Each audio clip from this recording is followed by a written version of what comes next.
اور واقعہ سناتا ہوں. اللہ کے نبی صلی اللہ علیہ وسلم کے صحابی ربیعہ بن کعب الاسلمی رضی اللہ تعالیٰ عنہ خادم رسول ہیں، خادم رسول ہیں، اللہ کے نبی کے ساتھ ساتھ، اللہ کے نبی کے ساتھ ساتھ شادی نہیں ہوئی تھی. اب اللہ کے نبی صلی اللہ علیہ وسلم نے پوچھا الا تتزوج، ربیعہ تم شادی کیوں نہیں کرتے؟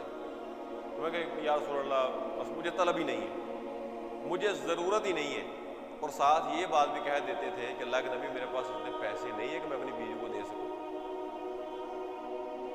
اچھا بات گزر گئی. پھر ایک دن اللہ کے نبی نے پوچھا کہ تم شادی کیوں نہیں کرتے؟ میں کہ یا رسول اللہ طلب نہیں ہے اور میرے پاس پیسے بھی نہیں ہیں. اور میں ایک بات اور بتاتا ہوں.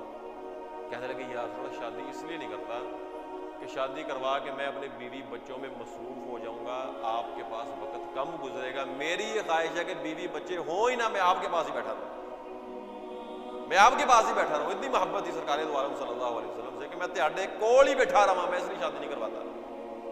فرماتے میں چلا گیا.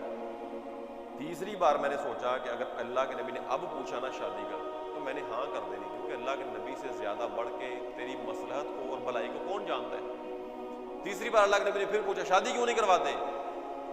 میں نے کہا ٹھیک ہے یا رسول اللہ اب کروا دیں شادی، رشتہ ہی نہیں ہے اب کروا دیں شادی. فرمایا کہ یا رسول اللہ، اللہ کے نبی نے فرمایا کہ فلاں گھر ہے، گھر والوں کو جا کے میری طرف سے پیغام دو، میری طرف سے پیغام دو شادی کا. اب وہ کہتے ہیں میں چلا گیا ان کے گھر میں نے جا کے پیغام دیا کہ اللہ کے نبی صلی اللہ علیہ وسلم نے مجھے بھیجا ہے، مجھے رشتہ چاہیے.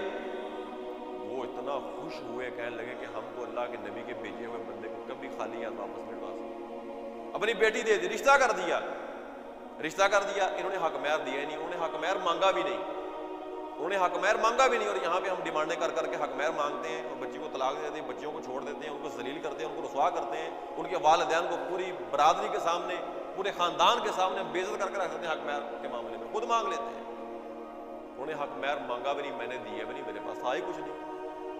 میں لڑکی لے کے آ گیا. فرمایا کہ میں پریشان تھا، میں پھر بھی پریشان تھا کہ یار میں نے حق مہر نہیں دیا. قربان جائیں اللہ کے نبی صلی اللہ علیہ وسلم پہ. اللہ کے نبی نے خود ہی پوچھ لیا کہ میرے پیارے اب تو شادی بھی ہوگی پھر پریشان بیٹھا ہے. کہنے لگے اللہ کے نبی بندے ایڈے چنگے سے، انہوں نے کڑی بھی دے دی، انہوں نے حق مہر بھی نہیں منگیا میں.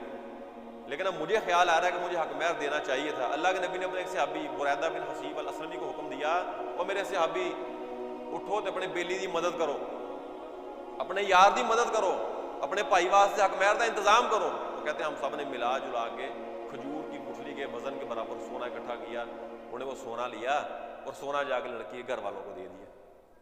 اب رہ گیا مسئلہ ولیمے کا. کہتے ہیں میں اتنا غریب تھا، ولیمہ کرنے کا بھی انتظام نہیں تھا، میں پھر آ کے پریشان بیٹھا ہوا تھا. اللہ کے نبی نے خود پوچھ لیا کہ ربیہ پھر پریشان بیٹھے ہو؟ کہنے لگے یا رسول اللہ میں نے ولیمہ کرنا ہے، ولیمہ کرنے کے پیسے بھی نہیں. اللہ، ایسے مستحق لوگ تلاش کیے جاتے ہیں، ایسے غریب لوگ تلاش کیے جاتے ہیں.